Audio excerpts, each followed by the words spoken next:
নমস্কার বন্ধুরা, হ্যাপি লাইফের একটি ব্লগে আপনাদের সকলকে স্বাগত।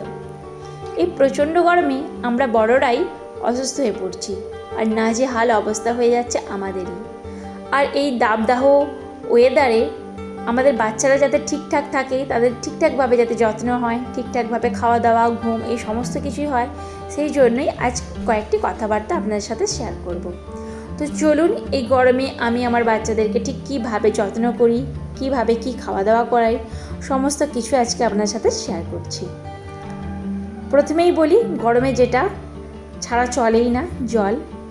তো আমার ছোটো মেয়ে যখনই জল খায়, জলটা খাওয়া শেষ হয়ে যাওয়ার সাথে সাথেই আমি কিন্তু জল বোতলটা ভালো করে আগে একবার ধুয়ে নিই, তারপরে আবার পরবর্তীতে জল ভরে রাখি। ও প্রায় এখন 4 থেকে 5 বোতল জল এই বোতলে ও কিন্তু খেয়ে নেয়। আর জলটা যখন খায়, ওর প্রয়োজন মতন, ওর সামনাসামনি থাকলেও কিন্তু বোতলটা নিজেই নেয়, তখন বুঝতে পারি যে ও জলটা খেতে যায়। বোতলটা মোটামুটি যখন ও থাকে ওর আশপাশেই আমি রাখার চেষ্টা করি। যখন ওর পেট ভর্তি থাকে তখন কিন্তু কোনো মতে জল খায় না, আর যখন জল পিপাসা পায় ও কিন্তু জলের বোতলটা নিয়েই মুখে পড়ার চেষ্টা করে। এখন শেয়ার করব ওকে কিভাবে আমি কাজলের টিপ পড়াই। যখন জেগে থাকে, টিপ পড়ানোটা একটা খুবই মুশকিল ব্যাপার হয়ে দাঁড়ায়। আর একটা গোল টিপ পড়াতে একটা যুদ্ধ বলতে পারেন। প্রথমে ফলসভাবে ওকে বলি যে আয় আয় চাঁদ মামা বলে, এই টিপটা শুধুমাত্র ফলস দিয়ে থাকি। দেখুন, প্রথমে একবার দিয়ে দিলাম, ও বুঝলো ওর সাথে খেলা করছি, আর ঠিক সেই মুহূর্তে এইভাবে ওকে একটু গোল করে পরিয়ে দিলাম। প্রথমে তো ছোটো মতন হয়, তারপরে আবারও এইভাবে বারবার বলতে থাকি, আর এইভাবে একটু করে বড় করতে থাকি। তারই মধ্যে মাঝে মধ্যে হয়তো নড়ে যায়, তখন দেখি টিপটা একটু আঁকাবাঁকা হয়ে যায়। এইভাবেই আস্তে আস্তে টিপটাকে পড়ানোর চেষ্টা করি। তবে এই যে কাজল পেন্সিলটা একটু যেহেতু এরকম লম্বা টাইপের, তো খুবই সুবিধা হয়। এরপরে আবারও চলে যাই মূল কথাবার্তায়। আমি তো আমার মেয়ের খাওয়া দাওয়া পুরোপুরি পরিবর্তন করে দিয়েছি। আগের মাসে মানে 8 মাসে ওর কী কী খাওয়া দাওয়া করায়, এই সমস্ত কিছু নিয়ে একটা যে ভিডিও ছিল, তার সাথে কিন্তু আজকের ভিডিওটা পুরোপুরি আলাদা। যদিও সকাল থেকে রাত পর্যন্ত কি কি খাওয়া দাওয়া করছে তার উপর ভিত্তি করে আজকের ভিডিওটি নয়। আজকের ভিডিওটি মূলত সকাল থেকে রাত পর্যন্ত ঠিক কীভাবে ওর কেয়ার করার চেষ্টা করি এই গরমে, আর কীভাবে খাওয়া দাওয়াটা করাই, কি খায়, একদম সিম্পলের ওপর। প্রথমেই জামা কাপড়ের ওপর বলা যাক।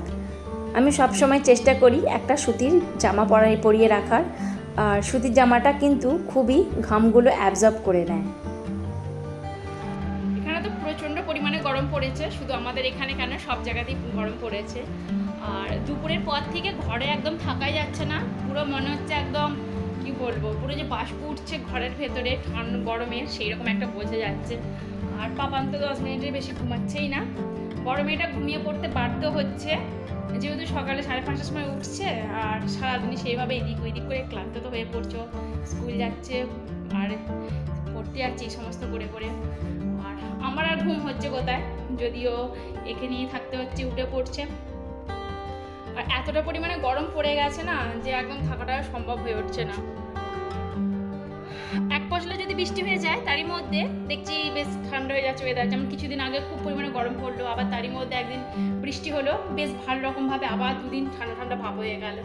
তো এইরকম যদি ঠান্ডা আবার গরম এরকম করে করে আবার কিন্তু সর্দিও হয়ে গেছে। 2-1 দিন এর নিয়ে কোনো রকম ভিডিও করা হয়নি, কারণ এর শরীরটা এতটাই অসুস্থ নয়। আমিও যে সেইভাবে ভিডিও করবো ওকে নিয়ে, সেরকম কিছুই হয়ে উঠলো না। আমার কাজকর্মের উপর দিয়ে কিছু ভিডিও শেয়ার করেছিলাম। তো নিত্য নতুন খাওয়া দাওয়া, এর যে তারপরে এর যে নানা রকম কেয়ার, এই সমস্তগুলো যে ভিডিও দেওয়া হতো সেগুলো তো কিছুই দেওয়া হচ্ছে না। তো চলুন ভিডিওটি কন্টিনিউ করা যাক। চেষ্টা করবো শরীরটা ভালো হলে আবার আস্তে আস্তে দেবার। তো কন্টিনিউ করি ভিডিওটি, আর আপনারা সাথে থাকুন। আশা তো রাখছি আপনাদের একটু হলেও ভালো লাগবে। এবারে আপনাদের সাথে শেয়ার করি সকালে ব্রেকফাস্টটা ঠিক বলবো না। প্রথমে ব্রেকফাস্টে আমি একদম সকালের দিকে ওকে ছাতু খাওয়াই, এবং 9টা নাগাদ ওকে আমি ঠিক কেমন ধরনের খাওয়া দাওয়া করিয়ে থাকি। আমি কিন্তু এর আগের ভিডিওতে শেয়ার করেছিলাম আমি চিঁড়ে দিয়ে কিভাবে সেরেলাক্স বানিয়েছিলাম।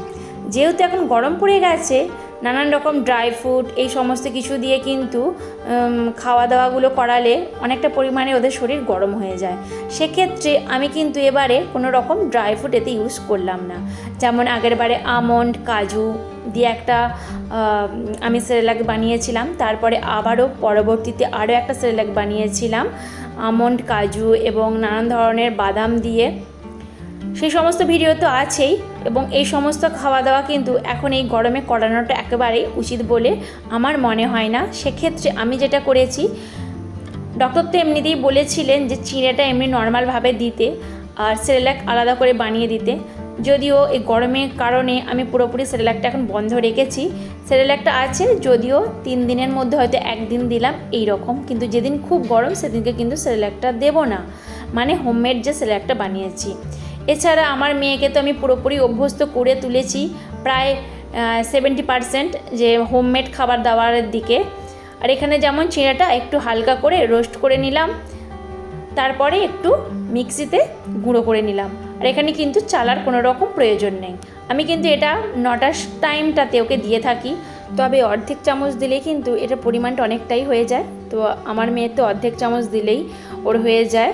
তো সেক্ষেত্রে 1 সপ্তাহের মতন হবে, আমি ঠিক সেই রকমভাবেই করে থাকি, তার বেশি আর করি না। আবার 1 সপ্তাহ পর হলে আবার আমি 1 সপ্তাহ পর করে নেব। এরপরে আসি ওটস কীভাবে ওকে দিয়ে থাকি। ওটস কিন্তু ডায়েট যারা কন্ট্রোল করে ওজন কমাতে সাহায্য করে, কিন্তু ওটস আমরা আমাদের বেবিদের দিয়ে থাকি। ওটস কিন্তু খাওয়ারও কিছু একটা নিয়ম আছে, তা না হলে ওটস তো যে সমস্ত যে ক্যালোরি আছে এবং নানান ধরনের যে ফাইবার আছে, এই সমস্ত যে পুষ্টিগুণগুলো আছে, পুষ্টিগুণ তো অবশ্যই পাবে। তার সাথে সাথে কিন্তু ডায়েটটা মানে আমাদের বাচ্চাদের কিন্তু ওজনটা পুরোপুরি কিন্তু লস হতে পারে। তো সেক্ষেত্রে মাথায় রেখে আমাদের কিন্তু ঠিকঠাকভাবে ওটসটা ওদেরকে দিতে হবে। শুধুমাত্র ওটস যদি জলের সাথে ফুটিয়ে দেওয়া হয় সেক্ষেত্রে কিন্তু ওদের ওজনটা অনেকটা পরিমাণে লস হতে থাকে। তো ওটসটা দিয়ে নানান ধরনের সেরেলাক্স বানানো যায়। তো এই গরমের কারণে আমি সেরেলাক্সটা বানাচ্ছি না, গরমটা একটু কমলে আমি ওটসের সেরেলাকটা বানানোর চেষ্টা করব আর আপনাদের সাথে শেয়ার করব। তো চলুন ওটস আমি এখন এই গরমে ওকে কীভাবে দিয়ে থাকি ঠিক সেটাই আজকে আপনাদের সাথে শেয়ার করব। পরবর্তী একটা ভিডিও নিয়ে আসবো যে ওটসের সম্বন্ধে, যে ওটস কীভাবে খাওয়ানো যায় এবং ওটস খাওয়ালে কি হতে পারে, মানে কী ধরনের ভালো হতে পারে, ওটস কীভাবে খাওয়ানো উচিত, এর উপকারিতা অপকারিতা সম্বন্ধে। তো ওটসটা আর কিছুই না, এইভাবে যে ড্রাই রোস্ট করে নেব, যেমন আগে চিড়েটা আমি ড্রাই রোস্ট করে নিলাম ঠিক তেমনিভাবেই ওটসটাও ড্রাই রোস্ট করে নেব। এখানে আপনারা যদি চান তো এখানে কাজু বাদাম বা আমন্ড, আখরোট এই সমস্ত কিছু দিয়ে কিন্তু এখানে একটা ড্রাই রোস্ট করে নিতে পারেন।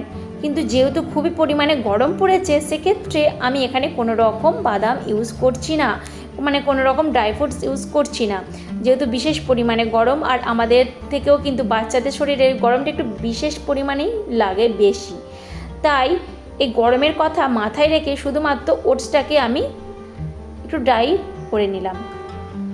আপনারা চাইলে সমস্ত রকম যে ড্রাই ফ্রুট আছে সেই ড্রাই ফ্রুটগুলো আলাদাভাবে ড্রাই রোস্ট করে রাখতে পারেন এবং প্রয়োজন মতো চিড়ে বা এই ধরনের ওটসের সাথে মিশিয়ে খাওয়াতে পারেন। আমি কিন্তু এখানে এক বিশেষ পদ্ধতিতে খাইয়ে থাকি ওটসটা। যেমন ওটসটা তো ড্রাই রোস্ট হয়েই গেল, এবার এই ড্রাই রোস্টটাকে হালকাভাবে একটু গুঁড়িয়ে নেব। আর দেখুন গুঁড়ানোর পর কতটা একদম মিহি হয়ে গেল। এটাও কিন্তু এখানে চালার কোনো রকম প্রয়োজন নেই। আমি এখানে আগের দিনে ভিজিয়ে রেখেছিলাম একটা আমন্ড। এই আমন্ডের প্রথমে খোসাটা ছাড়িয়ে নেব এবং খোসাটা ছাড়ানোর সাথে সাথেই আমি এখানে একটা হাত দিয়ে ধরে আছি মোবাইলটা, তাই ভালো করে বোঝাতে পারছি না। দেখুন ঠিক একটা হাতে স্পেস দিয়ে এইরকম করলে কিন্তু পুরোপুরিভাবে এটা একদম স্মুথ একটা পেস্ট চলে আসবে। তো আর কিছুই না, দেখুন নিচেটাতে কিভাবে পড়ে গেছে। তো এটা আমি প্রতিদিন এখন দিচ্ছিও না, 2 দিন ছাড়া ছাড়া একবার করে দিয়ে থাকি। এবার ওটসটা যাতে আমি দেবো, দেখুন এখানে আমি অর্ধেক চামচ দিচ্ছি ওটস, কিন্তু আপনারা যদি দরকার পড়ে একটু বেশি পরিমাণ দিতে পারেন। ওটসটা কিন্তু এই অর্ধেক পরিমাণ দেওয়াটাই অনেকটা পরিমাণেই হয়ে যায়, কারণ এই ওটসটা একভাবে নাড়তেও হয়, তা না হলে কিন্তু ওটসটা ভালো রকমভাবে বসে যায়, একটা ডেলা ডেলা মতন পাকিয়ে যায়। তো সেক্ষেত্রে ওটসটা দেওয়ার সাথে সাথে কিন্তু একভাবে নেড়ে যেতে হবে। মোটামুটি 4 থেকে 5 মিনিট একটু ভালো রকমভাবে, মানে একদম লো আঁচে এটা নাড়তে হবে। আর এই যে অর্ধেক চামচ দিলাম, অর্ধেক চামচটা কিন্তু অনেকটা পরিমাণে হয়ে যাবে। আর এই গরমের কারণে একদিন অন্তর অন্তর বা 2 দিন অন্তর আমি এই রকম ড্রাই ফ্রুটটা দিয়ে থাকি। এখানে কিন্তু আমি দিলাম আমন্ড, তবে আপনারা অন্য রকম ড্রাই ফ্রুটসও দিতে পারেন। এছাড়া এখানে আপনারা গরুর দুধ দিয়েও এই ওটসটা ফোটাতে পারেন, যদি আপনাদের বাচ্চারা গরুর দুধ খেয়ে থাকে। তা না হলে এইভাবে গরম জলে গুলে নিয়ে, মানে ফুটিয়ে নিয়ে, তারপরে যে ফর্মুলা মিল্ক আপনাদের বেবিরা খেয়ে থাকে এর সাথে 1 চামচ বা 2 চামচ ফর্মুলা মিল্ক দিয়ে দেবেন। তবে খুব বেশি ঘন করার দরকার নেই, এটা কিন্তু ঠান্ডা হওয়ার সাথে সাথে এমনিতেই ঘন হয়ে যায়। ওটসটা খাওয়ালে কিন্তু পটিটা খুব ভালো রকমভাবে হয়। এছাড়াও এতে যে ফাইবার আছে এবং নানান ধরনের যে গুণাগুণ আছে, সেই সমস্ত কিন্তু উপাদানগুলি নানান ধরনের আমাদের শিশুদের শরীরের পক্ষে খুব ভালো রকমভাবেই কাজ করে। আর আমার মেয়েকে খাওয়ানোর ক্ষেত্রে নানান ধরনের কথাবার্তা এবং ওর হাতে কিছু একটা হালকা ধরনের খেলনা দিয়ে দিই, ও সেক্ষেত্রে এই খেলনা নিয়ে খেলতে থাকে। আর মুখের সামনেই যদি কাপড়টা দিতে থাকি, ও বুঝতে পারে যে ওকে খাওয়াচ্ছে, আর কাপড়টা কিছুতেই রাখতে চায় না। আজকে কেমন এই কাপড়টা সামনে রেখেছে তাই, তা না হলে গলার কাছে কোনো জিনিস দেওয়ার সাথে সাথে খুব কান্নাকাটি করে আর আমাকে ফেলে দিতে বাধ্য করে আর কি। এখানে আমি ওকে ওটসটা খাইয়ে দিচ্ছি। আপনারাও আপনাদের বেবিদের এইভাবে ওটসটা খাওয়াতে পারেন। যেহেতু খুব পরিমাণে গরম পড়েছে আর বাচ্চাদের কিন্তু খুব পরিমাণে জলের চাহিদাটা বেড়েছে, আর আমি চেষ্টা করছি নানান ধরনের ফর্মুলা মিল্ক বা কোনো রকম সেরেলাক এই সমস্ত না খাইয়ে আমি কিন্তু পুরোপুরি হোমমেড যে সমস্ত খাওয়া দাওয়া আছে সেই সমস্ত খাওয়া দাওয়াই ওকে করানোর চেষ্টা করি।